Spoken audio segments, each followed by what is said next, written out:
contextos. La voz de los protagonistas. Raúl Velasco, psicólogo, nos acompaña esta mañana. Raúl, muy buenos días. ¿Qué tal? Muy buenos días, con mucho gusto de estar aquí. Y bueno, pues para conocer tu análisis sobre las causas y consecuencias de las actitudes y conductas extremas derivadas de la homofobia y también del terrorismo a propósito de la masacre en Florida. Claro. Yo creo que es una situación muy complicada. Primero por los kilómetros que nos separan, que no nos permiten estar directamente en el contexto de lo que está pasando, ¿no? Pero lo primero que se cuestiona es cómo le hacen para conseguir armamento tan fácilmente en un país en donde pues no hay regulación para esto, ¿no? Eso sería lo primero que me gustaría señalar, ¿no? El sujeto nace en Estados Unidos, estudia en Estados Unidos, vive en Estados Unidos, sin embargo está ligado se supone, con un grupo terrorista, ¿no? Entonces yo creo que no es un acto terrorista, yo creo que es un acto homofóbico propiamente tal. Y seguramente, le digo, habría que verificar qué tan en sus cabales estaba esta persona, ¿no? Porque el abrir fuego pues a una multitud así o un grupo grande, pues sí implica o denota que el sujeto seguramente no tenía un juicio de realidad adecuado, pues, ¿no? Ahora, la cuestión de la homofobia es una cuestión de creencias. Las creencias pueden llegar a ser limitantes al desarrollo de la persona, y lo más triste del caso es que pueden llegar a justificar actos de violencia hacia otras personas, ¿no? Cuando una persona se pone en una postura de corregir o de pues es hacer justicia con la propia mano, finalmente. O sea, yo creo que algo está mal y entonces agredo para manifestar mi enojo o mi postura contraria. Finalmente, bueno, pues es una influencia muy negativa de una creencia, ¿no?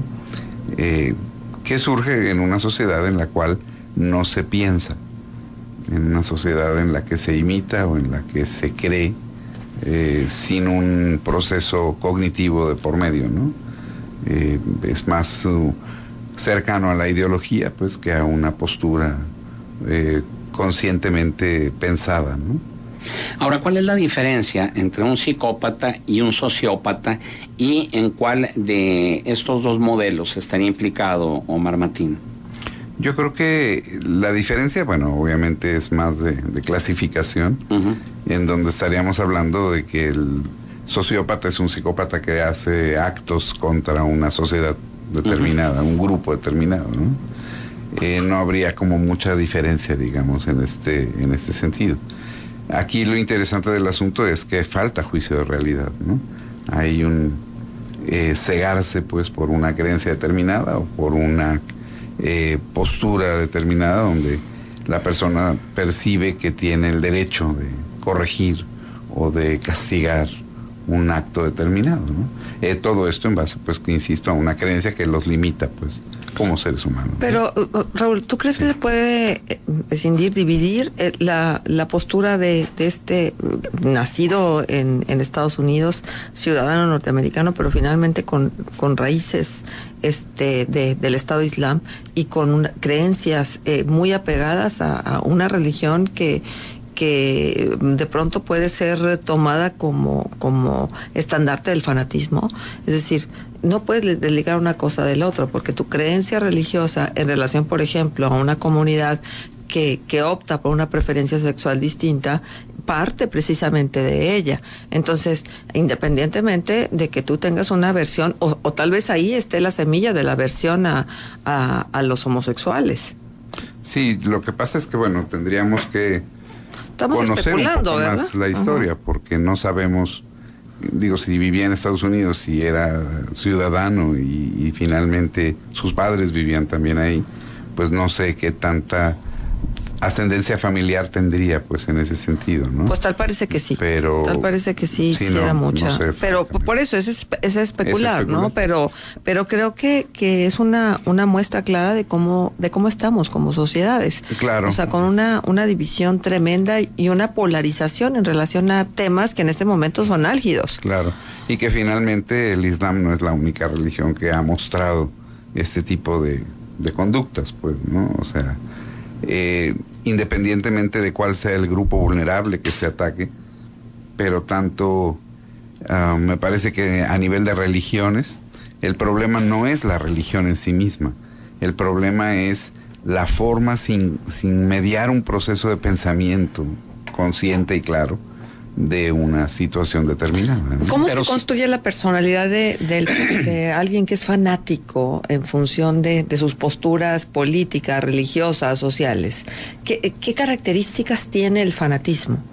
El fanatismo es una postura en la cual se le da entrada a una creencia, sea religiosa o no sea religiosa. O sea, la aceptación o no de las diferencias sociales no tiene nada de religión. Sí, habría que diferenciar. Que se apoyen en la religión es una cosa, pero no son religiosas. Son creencias que finalmente le van dando precisamente estructura a la personalidad y que entonces la persona presenta una inmadurez en el desarrollo psicológico que lo lleva a identificarse con esas creencias. Y entonces por eso son capaces de dar la vida por ello o de matar a otras personas, porque un poco, como dice la canción, le va la vida en ello, ¿no? O sea, el hecho de percibir en la realidad algo que se opone a sus creencias, les genera una crisis seria, por eso se llama homofobia, porque lo que se genera es un miedo, pues, a la estabilidad y a la integridad personal, aunque no le estén haciendo nada, no sé si me explico.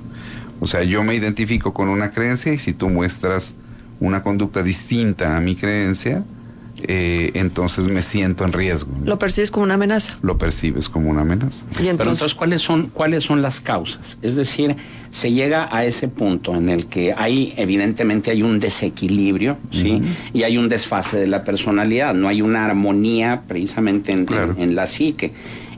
Pero ¿cuáles podrían ser las causas? Una de las causas es precisamente una educación basada en el chantaje. Y el chantaje más primigenio, digamos, que tenemos es el amor paterno y materno, ¿no? Entonces, en base a que si haces lo que yo te digo, te quiero, y si no haces lo que yo te digo, te rechazo, ¿no? Si eso lo elevamos, digamos, a un contexto sociocultural, en donde toda mi cultura puede rechazarme o puede aceptarme, entonces hay un proceso, sobre todo entre los 10, 12 años aproximadamente, en los cuales voy conformando mi personalidad con elementos que no son míos. Y ahorita hablabas tú sobre también abrías tu participación con la facilidad que se tiene de adquirir armas en los Estados Unidos. Claro. Sí, quisiera compartir contigo y con el auditorio esto que dice Yuriria Sierra, de la columna Nudo Gordiano del Excelsior, que titula Orlando, México y el odio. Nada más la parte final dice: a decir verdad, en México hay montones de matín, homófobos, misóginos y fanáticos. La diferencia es que no tienen armas. Afortunadamente este gobierno, como tantos otros en el mundo, piensa otorgar a todos el arma de legalizar su forma de amar y protegerlos de tanto odio. Eso es lo que debe hacer un Estado, es lo que genera civilización y destierra la barbarie. Sin embargo, obviamente México es muy diferente a Estados Unidos, sobre todo en cuanto a la mentalidad que se tiene en torno a las armas. Digo, allá la mayoría de los norteamericanos ven como un derecho, y eso de hecho está en una enmienda constitucional, que es un derecho el portar armas, arma, claro, y el defenderse. Incluso hubo declaraciones en el sentido de que si las personas que estaban ahí en el bar hubieran traído armas, pues la matanza no hubiera sido tanta, ¿verdad? Y hubieran acabado más pronto con él. Entonces, aquí entraríamos en un análisis no solamente de la psique, ¿no?, sino sería un análisis social de la historia de Estados Unidos que ha llevado al punto en el que hoy se encuentra. Claro, y que de alguna manera nos hace reflexionar en cuál es la postura de nuestra sociedad actual, ¿no? Desgraciadamente, la violencia se vive no solamente de manera directa, asesinando a alguien, sino también rechazando o también dando una opinión con una cierta validez moral de rechazo, pues, hacia las cosas, ¿no? no se considera, por ejemplo, aceptable para un sector de la sociedad el hecho de que dos personas del mismo sexo contraigan un compromiso a largo plazo, con estabilidad, ¿no? No, o sea, pareciera ser que hay personas que desde una ideología religiosa utilizan argumentos mal utilizados generalmente para justificar el hecho de que están excediéndose, digamos, de su derecho, ¿no? Pero además está el fenómeno de la intolerancia, que claro, trae a su vez también el hecho de una minimización del valor de la vida. Es decir, al no tolerar a alguien que es diferente a mí, claro, su vida vale menos que la mía. Claro. Como los comentarios, perdón, que se dieron después del evento, ¿no? Uh-huh. Personas que decían que por qué no fueron 100 en lugar de 50, ¿no? Oye, Raúl, y a propósito de esto, porque si nos vamos luego a la esencia de esta situación, lo que origina esta homofobia es la evidencia de que hay preferencias sexuales distintas. Claro. Preferencias sexuales, por cierto, que no son de ahora, sino son de siempre. Han acompañado a la humanidad desde tiempos remotos, ¿no? Claro. Como en las culturas muy sofisticadas, muy antiguas, estaban los mancebos como parte de una realidad y de un contexto cultural. Exacto. O sea, no se ha vivido siempre de la misma manera, siempre ha estado influido por una cultura, ¿no? Exactamente. Entonces, a donde voy es, yo escucho cada vez con más frecuencia comentarios ligados a que cómo está la sociedad de hoy, está completamente perdió el camino, perdió el enfoque, hay una cantidad de personas que están optando por preferencias sexuales distintas, es una aberración, estamos en Sodoma y Gomorra, el castigo divino nos va a caer y tarde o temprano, por eso es que todas las consecuencias de lo que estamos viviendo, por eso las enfermedades, el VIH, claro que no. Hay que recordar que cuando el VIH fue un tema que alertaba a la opinión pública y que aparte resultaba amenazante para poder desnudar una preferencia sexual distinta porque te ponía en una zona de riesgo, pues era eso, tomado como el castigo de quienes habían tomado ese camino. Ahora, hoy en día se hacen evidentes lo que antes era evidente, aunque no saliera a la luz pública. Bueno, no teníamos los elementos tal vez para que salieran, ¿no? O sea, hay más libertad para decidir, claro. hay menos disposición de acatar reglas, de vivir como alguien más nos dice que tenemos que vivir para ser una persona exitosa y feliz y normal, o qué, o de qué se trata. Bueno, yo creo que lo que pasa es que la humanidad como grupo, como especie, también va teniendo una evolución determinada en su forma de pensamiento y de organización. ¿Evolución o involución? Una Porque evolución. Para algunos es una evolución, aunque no es una evolución pareja, ¿no? Es que para algunos es una involución, bueno, o sea, que vamos para atrás, como los cangrejos. Muy respetable su opinión, pero me parece que no tiene fundamento, o sea, es una evolución de la especie humana que lo va llevando precisamente a algo que los filósofos y los pensadores y mucha parte, digamos, académica de la humanidad va señalando cómo precisamente las sociedades en las que hemos venido desarrollándonos son sociedades que no permiten precisamente el libre albedrío, que no permiten la conciencia, que no permiten el libre pensamiento, ¿no?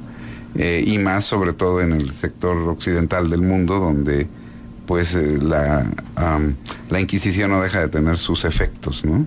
Y entonces pareciera que debería de haber una institución que rigiera todo este tipo de cosas para que las cosas estuvieran bien, cuando en realidad pues me parece que es una postura que ya no puede sostenerse, ¿no? El hecho de que haya mayor expresión de la elección sexual de las personas me parece precisamente que siempre ha existido, pero que también necesita una visión crítica de las formas como se manifiesta. El hecho mismo de que haya lugares en donde se requiera pues esta privacidad, digamos, para expresar su preferencia, como es un antro gay o un lugar específico para personas de preferencia sexual diferente, es ya de por sí discriminatorio y es ya de por sí homófobo, ¿no? Olga Lidia Oliva se comunica, dice, en algún lugar leí yo que el homófobo es un homosexual en closet. ¿Qué es lo que me puede decir el psicólogo? pues que tiene un porcentaje de razón. No puedo decir exactamente sí lo es, ¿no? Pero lo cierto es que la base del desarrollo psicosexual del ser humano, según el psicoanálisis, es bisexual. Y entonces el hecho de que haya un proceso que yo no acepto en la realidad tiene mucho que ver con la proyección de los elementos que no acepto de mi propia personalidad. Y entonces la homofobia, desde esa perspectiva teórica, sería la expresión de las cosas que no acepto de mí mismo y que las puedo rechazar en el otro, porque no las puedo enfrentar por mí mismo en mi persona, ¿no? Y tiene otra pregunta, Olga Lidia Olivas, dice, ¿el homosexual nace o se hace? Esa es una pregunta muy interesante porque no tenemos respuesta para ello. Las últimas investigaciones que yo conozco apuntan pues más a un asunto de nacimiento, no a una elección propiamente tal, sino a un descubrimiento de una preferencia determinada. Pero es también muy relativo en el sentido de que, bueno, si vivimos en una sociedad organizada de forma A, pues cualquier situación diferente, la forma B, digamos, sería mucho más puesta en evidencia porque es diferente, precisamente. Me parece que se exagera un poco en esta situación porque la misma historia nos ha ido mostrando cómo la homosexualidad no es un impedimento para absolutamente nada. Al contrario, ¿no? Una enorme cantidad de genios tenían esta preferencia sexual, ¿no? No estoy diciendo con esto que tener una elección homosexual te haga genio. Lo que estoy diciendo es que son gente productiva y son personas que tienen la misma capacidad de aportación a la evolución de la humanidad, igual que cualquier otra persona heterosexual, ¿no? Esa misma diferenciación pues ya es muy engañosa, ¿no? Me parece que una de las cosas que más afectan a la propagación de la homofobia como tal, pues es la doble moral que vivimos en nuestros sistemas sociales, ¿no? Todo este asunto, por ejemplo, de los papeles que se filtran de las grandes instituciones, los secretos que luego de repente nos vamos enterando, los acuerdos que hacen los países y las corporaciones, nos van poniendo de manifiesto que este asunto de la doble moral es un asunto mundial y que de alguna manera tiene que ver con la falta de honestidad en el manejo de la información o de las situaciones, ¿no? Un grupo de gentes poderosas que se sienten con el derecho de decidir a nombre de toda una población y finalmente tienen que ocultarlo porque saben que hay un asunto que no es correcto, ¿no? Es una situación en donde la homofobia, pues precisamente por fuera podemos decir que lamentamos mucho las pérdidas, pero por dentro podemos decir porque no fueron 100, ¿verdad?